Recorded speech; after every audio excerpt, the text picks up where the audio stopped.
All right. Happy Sunday, everyone. Welcome to our intro to private equity event.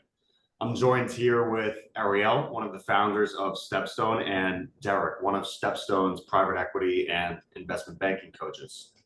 Our goal today is to keep this session as informative but candid as possible. If you've joined our events before, you know this is really a conversation. We want you guys to be writing questions in the chat as they come up, raising your hand on Zoom. We'll try to answer it. Again, we want to make this a conversation, so it's not just like we're going to table these questions to the end. We'll answer questions real time. There will be a more formal Q&A session at the end, but again, we encourage you guys, if you want to type it in the chat or raise your hand and come off camera and ask the question, we definitely encourage that. But just a quick intro on myself. My name is Jake. I attended Lehigh University. I started my career in Big Four advisory and consulting, and have since worked in investment banking. Alongside Ariel, one of my passions in life really is to mentor students and help them land jobs, specifically students from non-target backgrounds who may not necessarily have the resources that other students are exposed to. Before we hop into today's session, there's a few things that I want you guys to think about. And again, if you've joined our other sessions, this page is going to look familiar, but it's really why students miss out on the top business jobs and these opportunities. And it boils down to four main factors. The first is that recruitment timelines are moving earlier and earlier. And this is across every industry, whether it's investment banking, private equity, venture capital. These firms really have been pushing these timelines up. The second is that students struggle figuring out what they want to do after college, or even, they get a job out of college, but it's not the right job for them. What do they do next? The third is universities often aren't equipped with the latest knowledge and resources to give students a leg up in the recruitment process.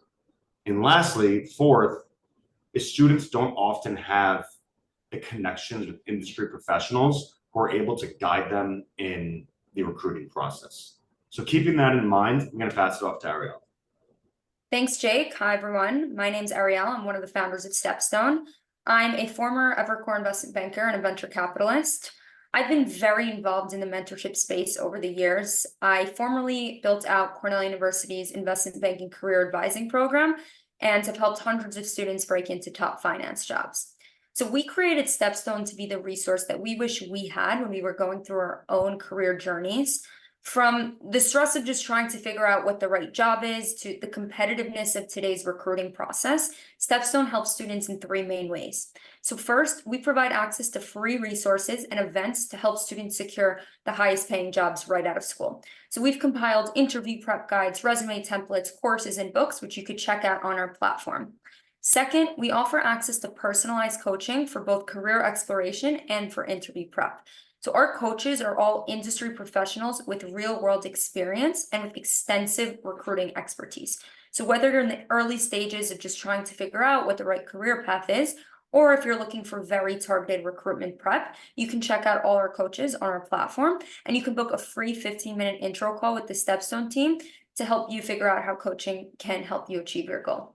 And finally, and most importantly, we provide access to job opportunities. So we want to help you guys get hired. So by submitting your resume to our talent pool on our website, which is accessed by top recruiters and employers, you can receive targeted job opportunities directly in your inbox. So with that, I'll turn it over to Derek for an introduction to private equity. Derek is a former Global Infrastructure Partners private equity analyst. He has extensive coaching and recruiting expertise in both private equity and investment banking. He graduated from Wharton and has successfully landed a competitive PE job right out of undergrad, and he's helped over 25 students secure top finance roles. Over to you, Derek. Hi, everyone. Thank you for the introduction, Ariel. Appreciate you all for coming today, especially on a Sunday. I hope this will be a good use of your weekend time. So a little bit about me. I and my parents are immigrants from China without a background in business. Both my parents are scientists, and growing up, I didn't really know what business or finance really was. And So when I was lucky enough to get accepted to Wharton with a very basic understanding or very generalized understanding, I spent time trying to learn as much as I can, but still felt very behind in my peers in recruiting and understanding finance. I didn't know what IB or PE was until spring of freshman year. And I also wanted to do a computer science minor at the time, so my GPA also wasn't as great as it could have been. But lucky enough, I had a few things going for me. First was I had a lot of curiosity and desire to learn, and I naturally connected well with people. In my first internship was with Wharton Angels, where I actually bonded with a Penn alum over playing poker and eating Chipotle. And he liked me. He introduced me to the head of Wharton Angels, SoCal division, and that actually ended up being my first internship opportunity.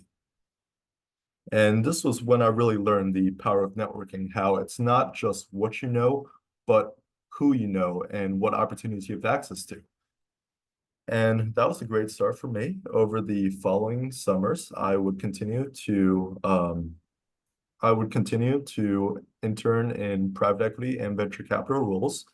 Eventually, doing my junior summer internship with GE Capital and landing my full-time offer junior summer for Global Infrastructure Partners, starting upon graduation.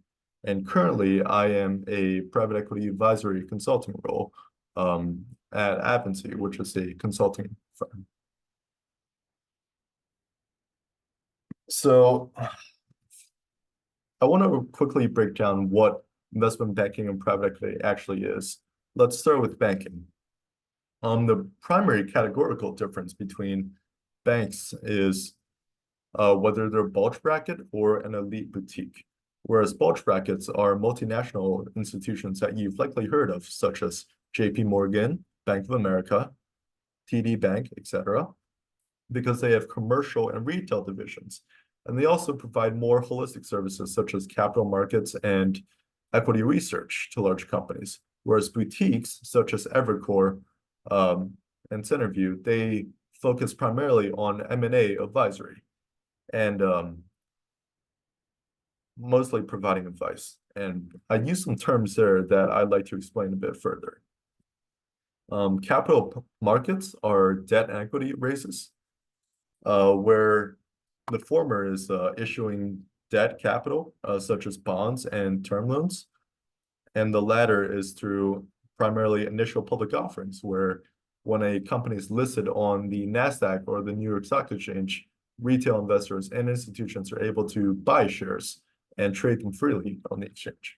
And this provides liquidity for the companies offering the shares, as well as investment opportunities for the investors. And examples of both would be for capital markets. In 2017, Snapchat IPO'd with the valuation of around $24 billion for $17 per share, which is a little more than what they predicted in their filing with the SEC. And the company was selling 145 million shares of non-voting Class A shares, and existing stockholders were also selling an additional 55 million. An example of a merger is when Amazon acquired Whole Foods in 2017. Whole Foods was a publicly traded company at the time, and Amazon acquired them for $42 per share in an all-cash deal for about $14 billion. Now, on the other side, investment banks are on the sell side, which is they help sell companies. Private equity is on the buy side, which, as the name might inform, is where you purchase the companies offered for sale. So there's three broad categories of private equity: venture capital, growth equity, and buyouts. Venture capital is more like Shark Tank, where you have founders often with just an idea or a pitch deck and maybe a prototype. They ask for capital to launch your business and acquire the first few customers. This is very risky. There's really no proven track record of the business or the product. but there's very high potential for growth and also very high likelihood of bankruptcy. And for those taking finance classes, your professors have taught you that risk and return are correlated. The more risk there is, in this case, of losing your capital, the higher the return you would expect in order to make the investment. On the opposite side is buyouts. And this is often using a combination of debt and equity to purchase controlling stakes in mature companies. Mature companies are those that have already proven they have a customer base, they have strong products, and they have a financial history of delivering value and returning cash flow to shareholders. So this is much less risky than investing in an early stage company. Here, the example I would use is, say, purchasing a home where you're using your down payment, the equity, and taking on a mortgage, the debt, to acquire an asset. And you would maintain it and operate the home over several years and eventually hope to sell it at a higher price. That is, in essence, what private equity does with, or what buyout firms do with their capital as well. And I'll chime in here. In almost every single interview, when someone asks you to like explain what, you know, what the goal of a private equity firm is, they always use the analogy of buying a house. You know, you put debt on the house, you know, you try to pay down the mortgage on that house and hope that, you know, you build value in that house, you know, if you decide to sell it 7 to 10 years down the line. So this is actually an analogy that always comes up in interviews. One thing I'd also add, so I spent a lot of time in the venture and growth space after investment banking. And there's a big focus on what is the upside, which I would say when you get further down and work with more mature companies, the focus is a little bit more on what is all the downside risk and how can I mitigate that at the highest level.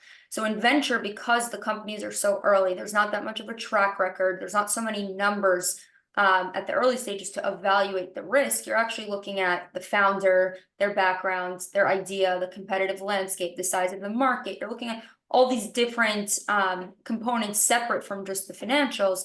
And so that's just something to keep in mind if you're someone who likes kind of some of these more qualitative aspects of a business and you like sourcing, which is a big component of venture. And you really want to get deep in one industry like fintech or prop tech or whatever it is. It's a great place to start your career. And I see we have a question in the chat from Daniel. What is the relationship between private equity and private credit?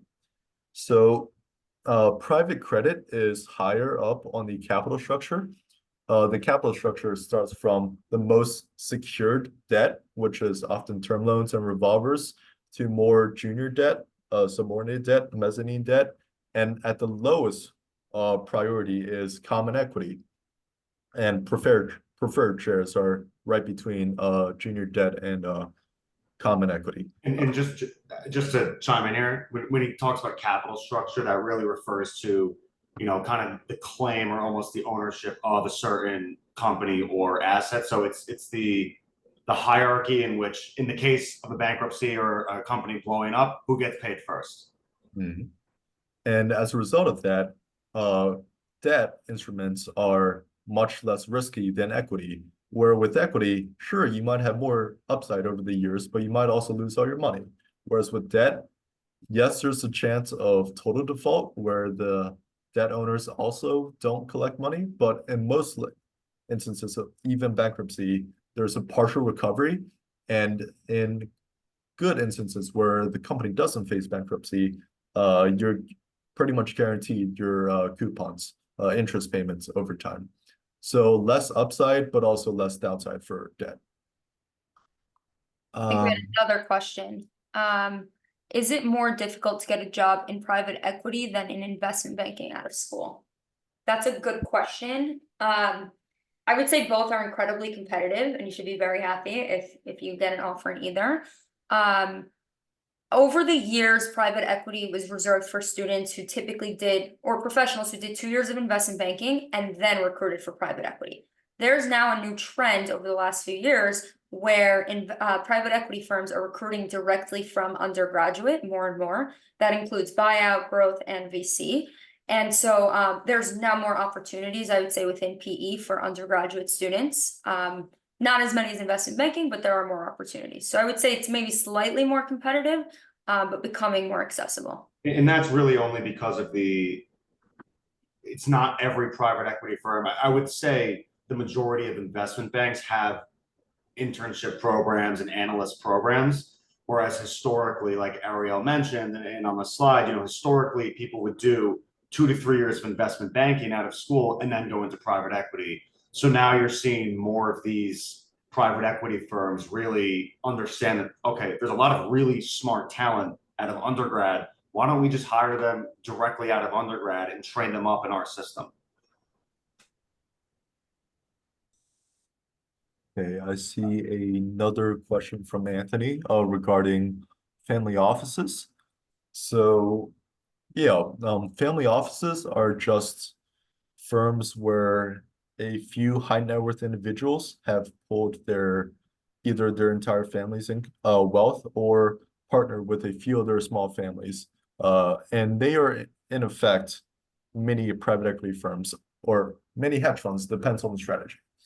Family offices are much less regulated. They can invest in public equities, they can invest in venture, they can invest in private securities, they can invest in foreign currencies. Because it's your own money, there's much less regulation with what you can invest in and concentrations in your portfolio. And family offices are typically less, from a corporate standpoint, structured than your standard investor, standard private equity firm. But as Derek said, they kind of have more flexibility in what the fund can invest in, only because it's a pool of maybe a family or a bunch of high net worth individuals funds, instead of having to deal with a ton of different stakeholders within a fund. One other quick point I'll add here: family offices are oftentimes a bit more defensive investors, meaning they're looking to preserve their wealth. They already have a lot of it. They are looking to preserve it for future generations. Whereas a private equity firm's main goal is to return capital to their LP so they can raise their next fund. So if you were to work in a family office, the risk reward profile and the way they're evaluating that has to align with their mandate. The other thing is they really are strategic investors. So oftentimes they'll only invest in businesses that are strategic to their family's core business. So for instance, if they made all their wealth in manufacturing, they will likely look to purchase companies in that space or tangential spaces. So I see Daniel has a question. Go ahead, Daniel. Yeah, hi guys. Thank you for taking the time on your Sunday to kind of educate us on like PE and IB. A quick question that I had for specifically Jake and Ariel, because you guys were discussing like going into IB out of undergrad and then using that, that 1 or 2 years in 1 to 3 years in IB for kind of like an escape route then into PE. What if a person were to go into something, let's say like equity research or consulting, and then go into IB and then go into PE? So what I'm saying is, if you were to either go for like an MBA out of undergrad or go for a different career path, then pivot into IB, is it still common to see people of like maybe like instead of their early 20s to like late 20s still shift to private equity after doing investment banking?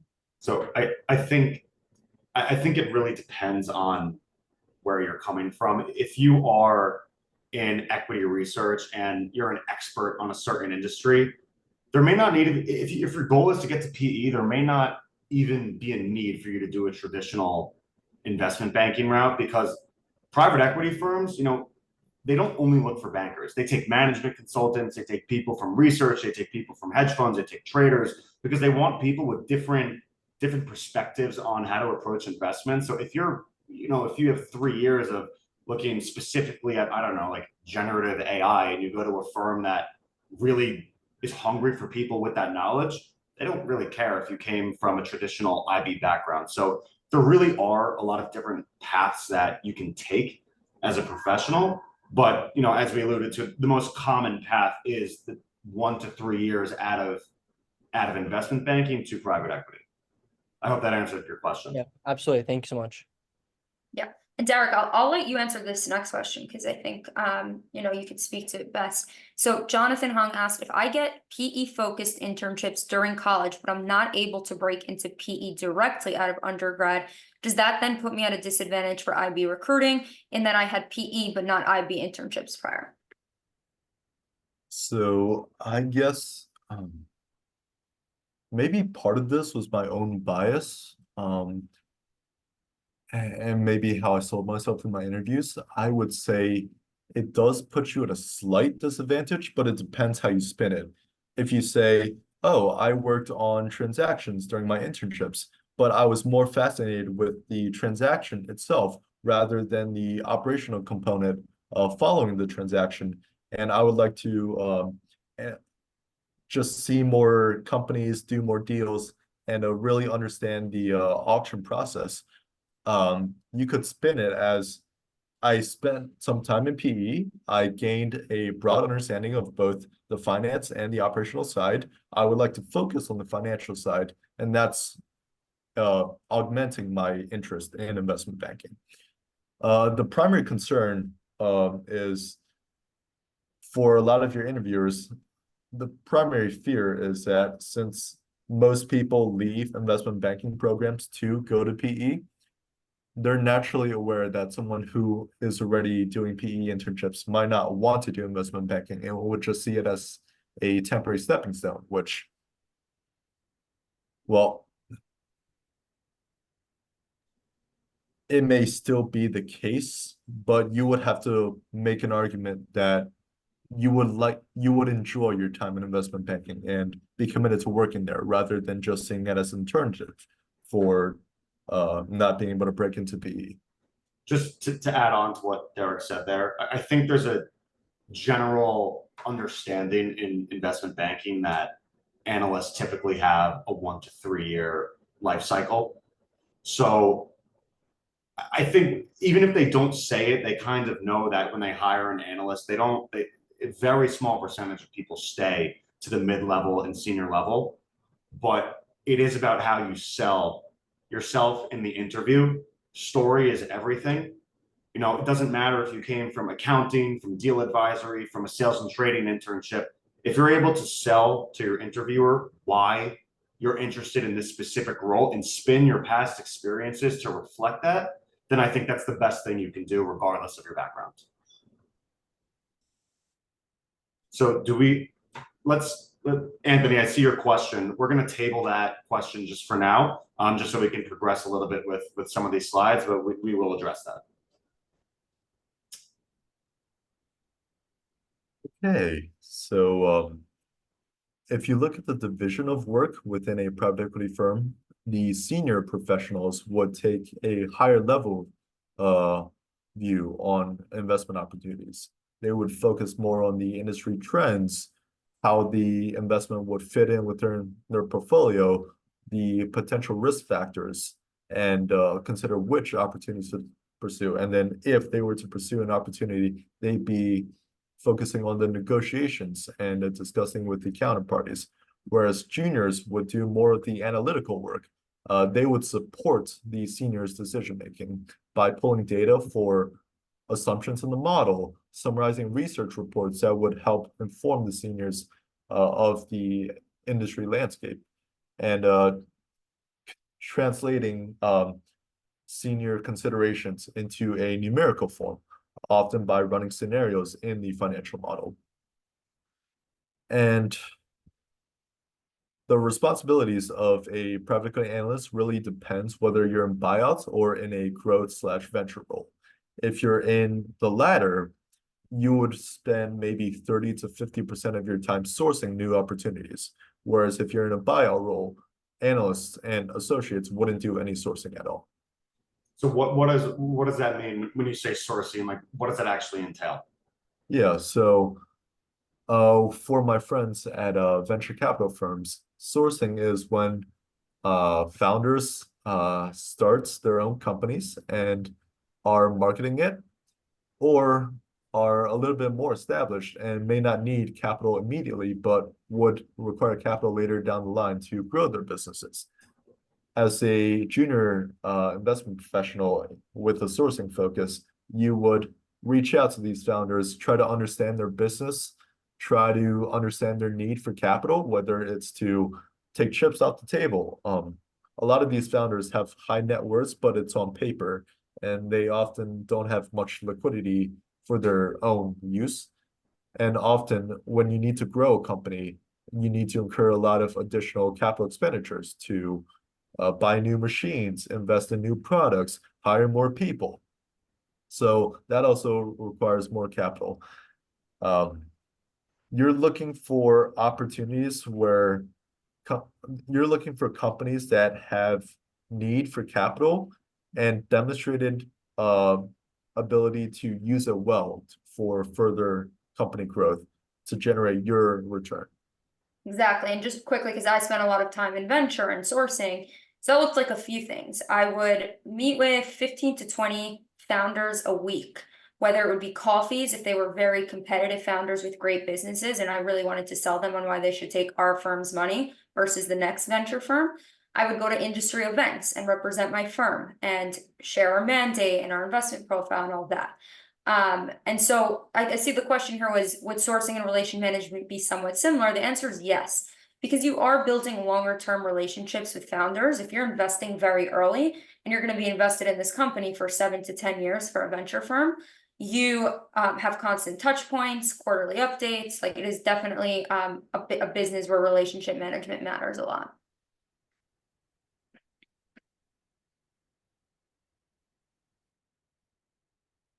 Okay, so what do you like and dislike about PE? I really want to focus on the likes. I think it's a fantastic opportunity, whether you're recruiting for IB or PE out of college. First of all, you have a fantastic learning opportunity. You're getting interesting work, a lot of analytical exposure. You're learning a lot about new industries, new companies, learning how to think about investments. You're working with a lot of smart and driven colleagues, and at the junior level, there's a lot of camaraderie with others in your office. I remember when it's like late at night, 10 or 11 o'clock at night, there would still be a bunch of us in the office, and the seniors are gone. So some of us would play music, some of us would spend some time chatting. A few of us would hit the gym and come back while we do work, and it just becomes a more relaxed atmosphere. Another point I want to discuss is it's an excellent career starter. Not only are you getting top-notch professional training in professionalism, Excel, and PowerPoint, and general work ethic, you're getting paid very well for it. And once you finish your program, whether in IB or PE, you have a lot of exit opportunities available to you. You can join a portfolio company if you're in PE. You can go to a hedge fund. You can go to another stage of investing, such as moving from buyouts to a venture, less so the other way around, but maybe that's selection bias. You can go into corporate, where your knowledge of M&A and creating shareholder value would make you valuable for either an operational or financial role. You can go back to business school, or you can start your own company. There's just really no doors that close to you after going through one of these programs. And in fact, more that open coming out of college. So Derek, you touched quickly, there's a point here on compensation. What can analysts, specifically private equity analysts, expect to make out of school? And how does that really compare to investment banking? So it really depends on the type of PE firm you're at. For most of my friends and for my own experience, base compensation would be in the low six figures, likely 100K to 120 or 130K. Bonus would be anywhere from 40 to 100% of base. And this is for the larger funds. If you're at a smaller private equity or venture capital or growth equity fund, your compensation might be slightly less in return for working in a less expensive city or for slightly better work-life balance. Whereas with investment banking, the boutiques historically have paid more. Evercore, Centerview, Houlihan, etc. They pay around, I want to say like 120 base, and bonus is probably more like 60 to 100, 150%. And the higher end, it's really just Centerview and Catalyst and a few other boutiques that come to mind. Whereas bulge bracket pay is more like 100, 110 base and a bonus of like 30 to 60%, depending on your performance and also the performance of the bank that year. Yep, and I see Daniel and Anthony have questions. We will address those. Let's get to the dislikes here. And this is caveating, this is Derek's experience, so this is his personal likes and dislikes here. So if you guys have any questions on the specifics of that, feel free to to write those questions in the chat or ask those to Derek. Yeah, I really want to iterate. I really enjoyed my time in private equity. I learned a lot, met fantastic people, and it was so far the most intellectually stimulating period of my life. I've really enjoyed that as a first job. There were a few dislikes, but this depends on your priorities. My biggest dislike was the need for work to be your top priority. It's known in finance historically that you work very long hours, often well into the evening, or into the morning, and that leaves less time for meeting up with friends, going to birthday parties, meeting up with family, and less time for hobbies, relationships, and physical and mental self-care. It's a sacrifice I and many others have been willing to make, and I do think you get much more than you give up in a opportunity like this. It's a really great career starter.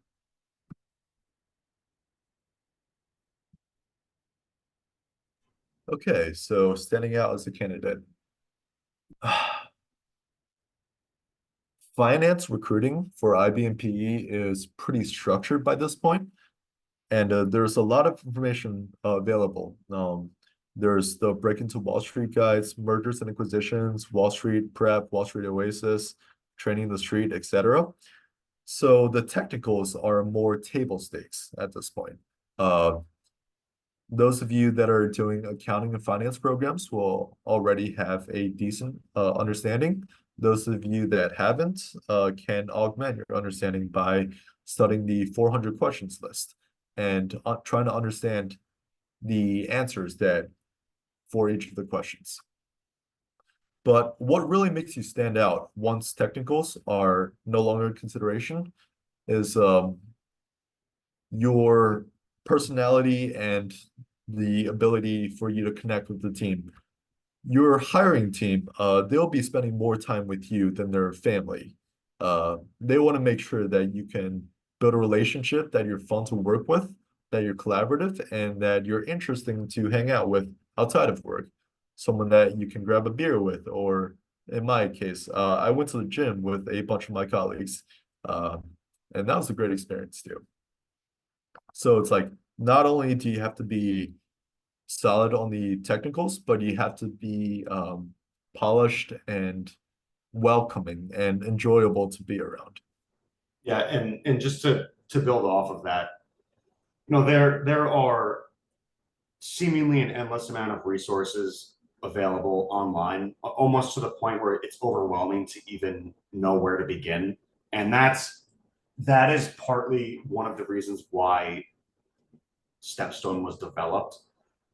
Having someone who has gone through that process and achieved and gotten one of those top roles, who is able to coach you on how to approach that from, whether it's creating your resume and learning about the industry all the way to prepping for those interviews.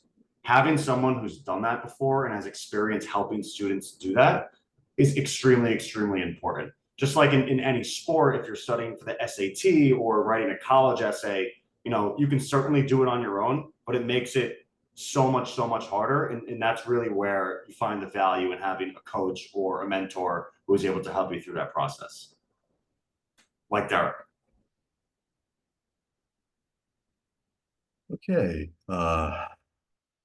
So this is a pretty critical section.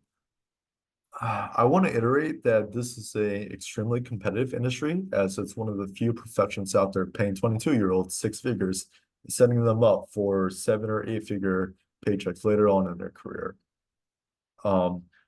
Even at schools like such as Wharton, I know many of my friends, and it wasn't for lack of effort.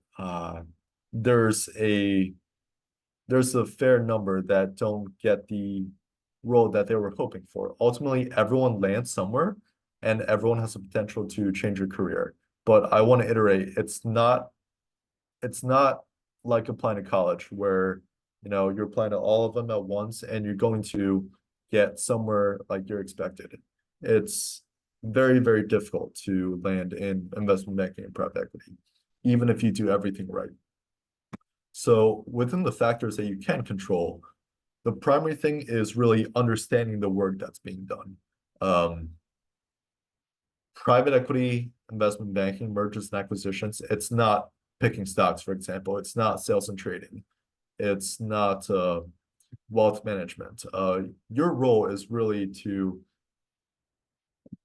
for the IB side, is really to market companies as investment opportunities for other strategics and financial buyers to purchase. And your role in a private equity firm as a junior is to analyze the marketing materials and try to filter the fluff from the signal from the noise. Which assumptions are dependable, which ones are just assuming very high growth for the sake of it. And sorry, I'm rambling a little, but it really comes down to understanding the work that's being done. And you want to demonstrate a desire for finance. This often comes through joining professionally focused clubs or having internships within financial firms. And even if you're very young in your career, say you're a freshman and you don't have access to that yet, you could still take time on your own to read the Wall Street Journal. You could practice your accounting, building basic financial models such as DCFs.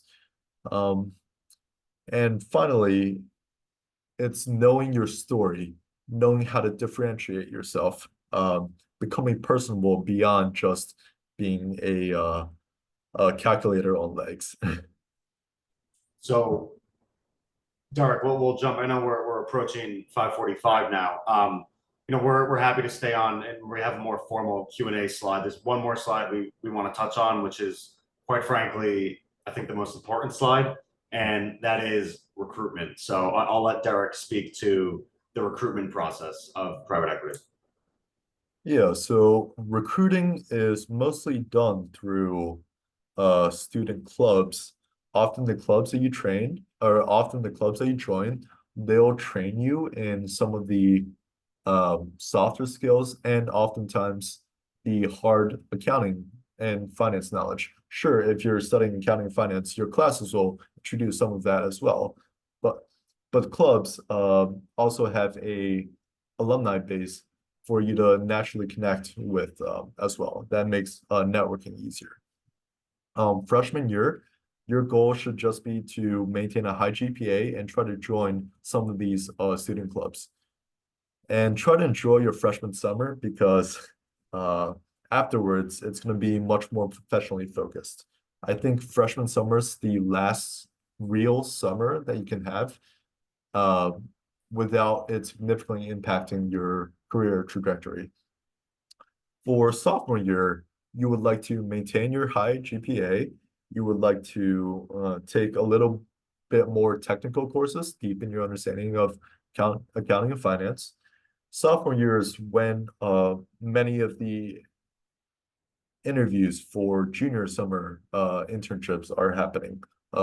Historically, it started in sophomore fall. It might be even earlier than that nowadays. I've been out of recruiting for a few years now, but when I recruited, it started in sophomore fall, and by sophomore spring, it was wrapping up generally around March or April. There would still be opportunities out there, but just much less frequent. Yeah, that's typically what we're seeing as far as the recruitment timeline for both PE and investment banking. I do want to bring up something you mentioned about the freshman summer. Well, I agree with you that it's the last quote unquote professionally focused summer. I think that only holds true if you already know what you want to do going into sophomore year.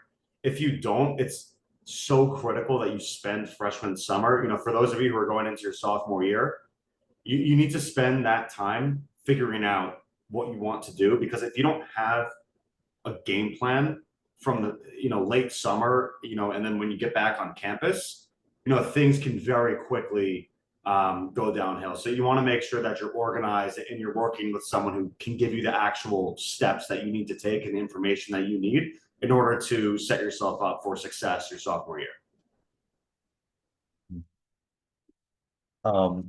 Yeah, to add on to that, finance recruiting is a lot earlier than many other industries, say for engineering or even medical school, where you're applying senior year for your full-time opportunities.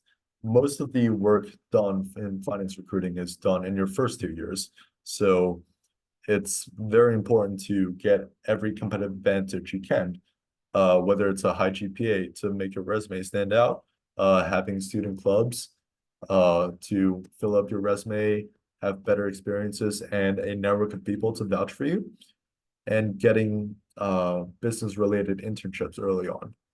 The flip side is by senior year, if you're recruiting for finance, you're likely going to have an offer secured by senior fall, the end of senior fall. So you're free to enjoy the rest of senior year. Whereas many of your peers in other majors may still be figuring out their next steps or actively hunting for their next step.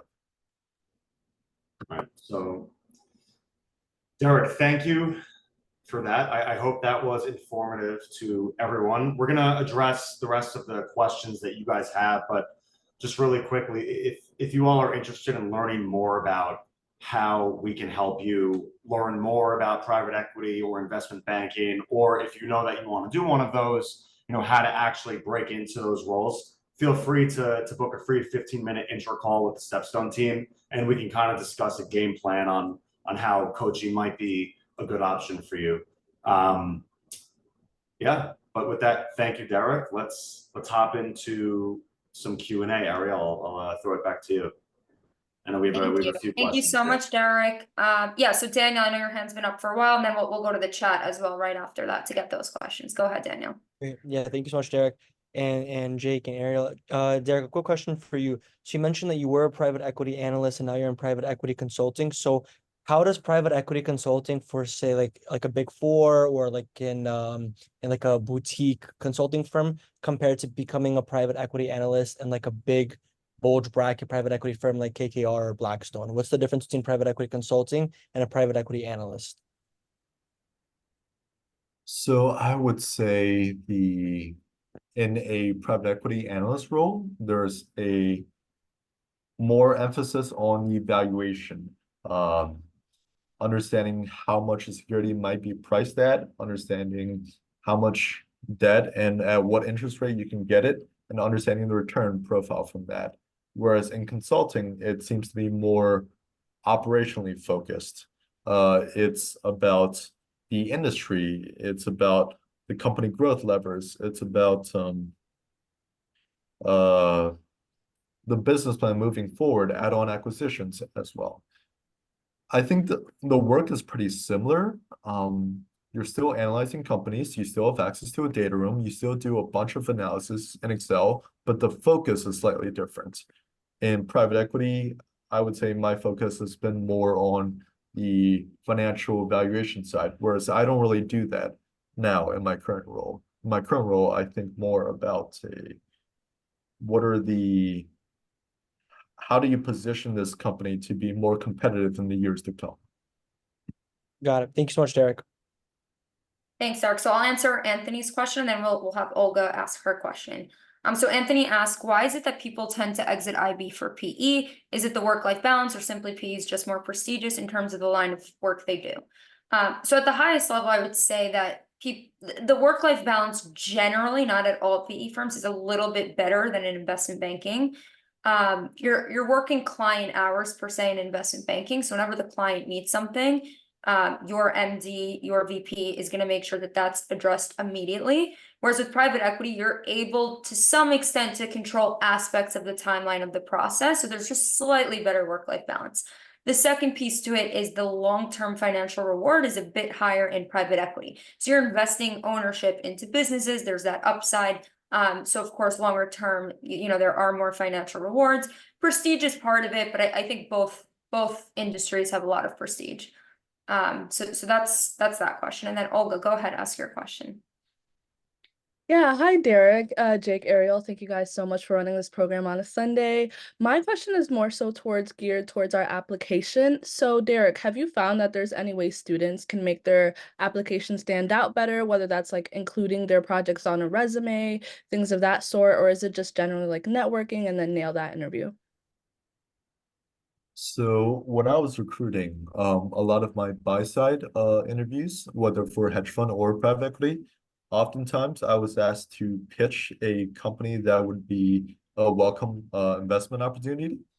And one way to stand out is really researching the companies you're interviewing with beforehand, understanding their portfolio, what they've already invested in, understanding their risk tolerance, understanding their desired investments, and then trying to build an argument around a company that you might have seen in the news or found in a database somewhere, and making an argument there.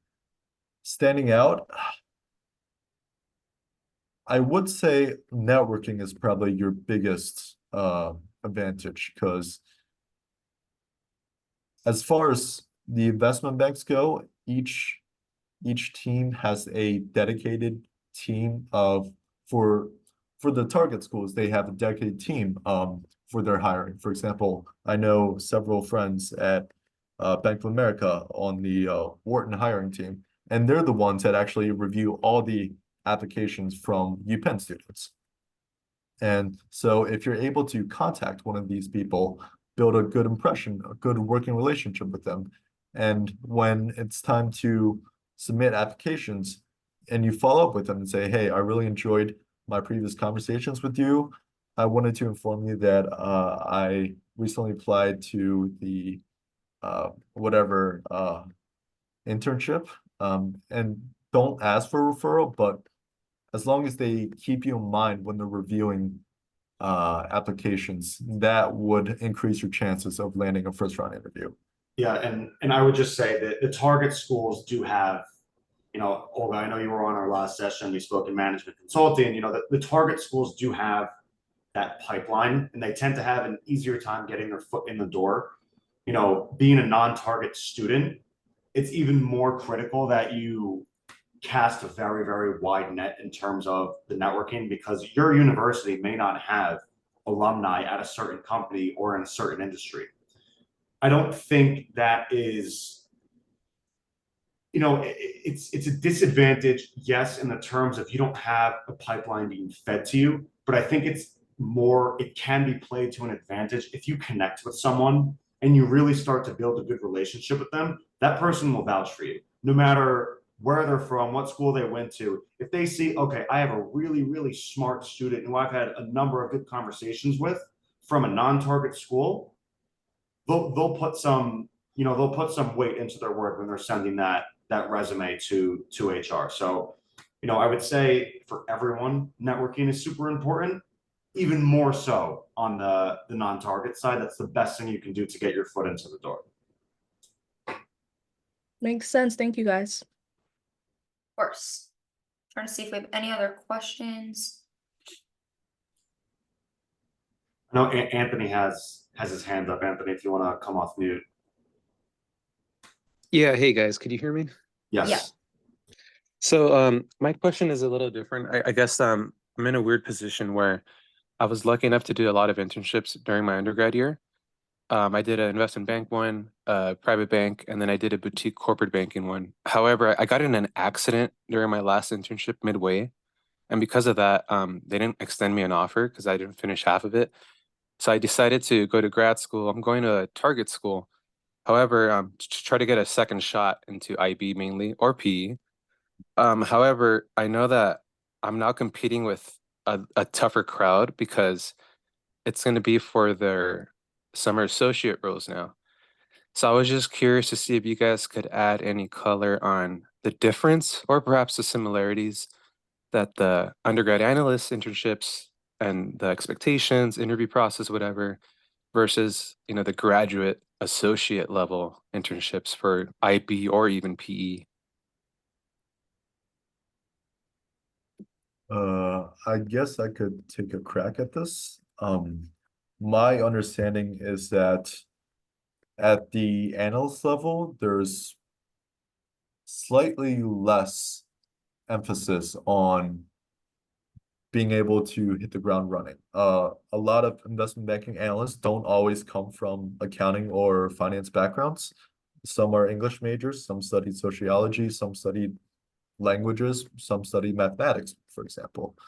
And there would be a longer ramp-up period, say 3 to 6 months, where you're being well-trained and slowly fed into your day-to-day responsibilities.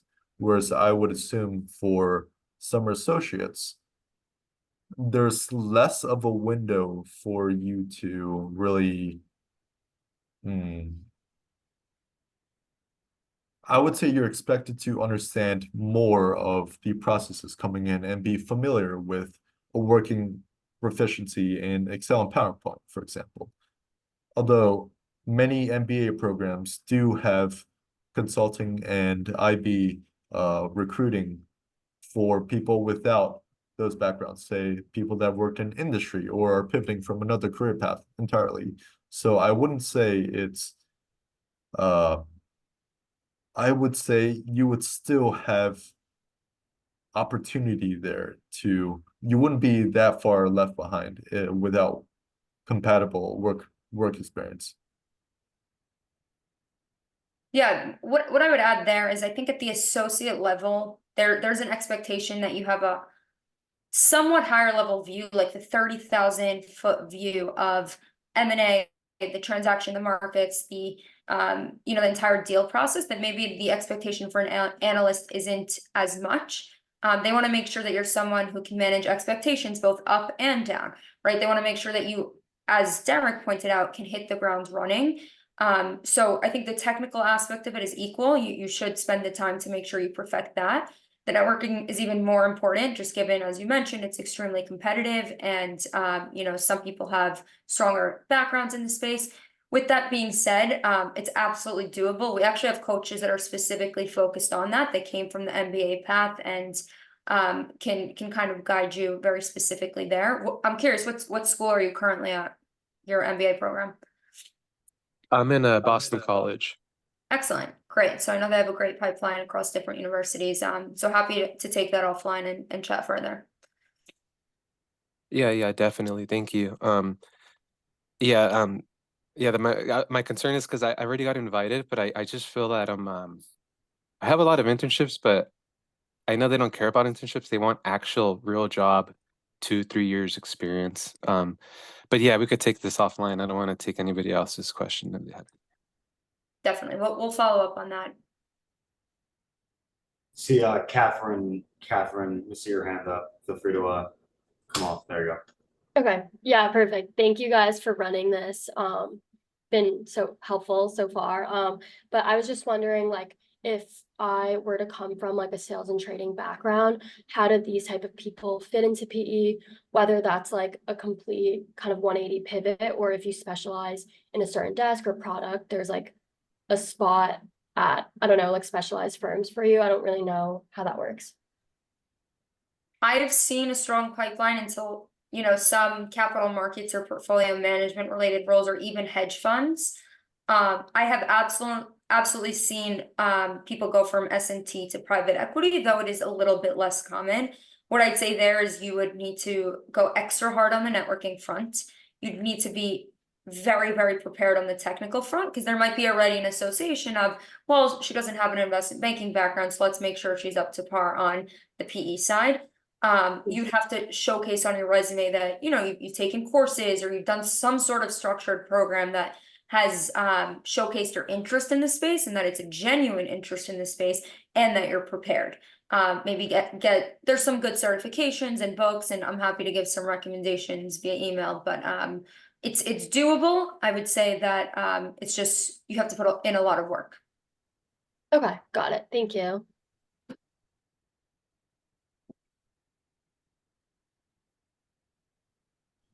Okay. Any other questions? Daniel, go ahead. Well, we have a time for one more here. Daniel, go for it. Yeah, sorry, I know I'm asking a lot. I'm just out of That's good. We encourage it. We love the participation here. Awesome. Yeah, no, thank you guys again for hosting, especially on a Sunday. Out of curiosity, because I come from a pre-med background. I'm not pre-med anymore, of course, but is it common for pre-med students to go into healthcare investment banking? Because I see that like somewhat from like a few of my like close alumni and friends. But is that like a common thing within investment banking, like pre-meds going into healthcare investment banking because they have that healthcare background? So my background is in healthcare investment banking. Awesome. I did not have a background in healthcare. I interviewed for the group and healthcare. There it is. Awesome. I will say it's a mixed bag in the healthcare world. And it's really split into the life sciences and the healthcare services front. When I say healthcare services, think of your physician practices, you know, veterinary, dentist, you know, plastic surgery, et cetera, anything where like, you know, you're working with a doctor. And then there's the life sciences, which is the biotech, pharma, medical devices. Typically, students with the healthcare background will be recruited more so to the life sciences side. And they actually do want and do look for students with that background, specifically because, you know, someone like myself with no healthcare background, when I'm working with a life sciences company, I'm reading some of their drug pipelines and what these drugs do, and it is gibberish to me. Yeah. But there are people on the life sciences team who have more of a background in that and can speak to that and actually understand more so on a deeper level what these different drugs do, what these companies, you know, what their goals are, what they're looking for, you know, how all the FDA trials work, et cetera. So I'd say it actually gives you a leg up in the recruitment process if specifically you're looking for a healthcare life sciences role. Awesome. The only thing I would add there's a big intersection between healthcare and finance, not just investment banking, but within venture capital and growth. There are firms that will only accept students with a background in pre-med and business or some business aspect, specifically for those that venture firms that invest in pharma, pharmaceuticals, anything in the biospace, healthcare technology. So those are great roles right out of school. So that's something to just consider. Definitely. Great. So with that, thank you so much, everyone, for your time. Thank you, Derek, for the amazing insights and the great questions from the audience. Just, you know, wanted to point out the recruitment process for private equity. It's year round, but there is a big influx starting August, September. So I would just keep in mind, if you are interested, to get the ball rolling early is, you know, a way to stand out. So feel free to book a call with us if you want to chat further, and we'll be in touch via email with the recording and additional resources. Thank you guys. Enjoy. Guys, have a good one. Thank you. Sunday. Thank you.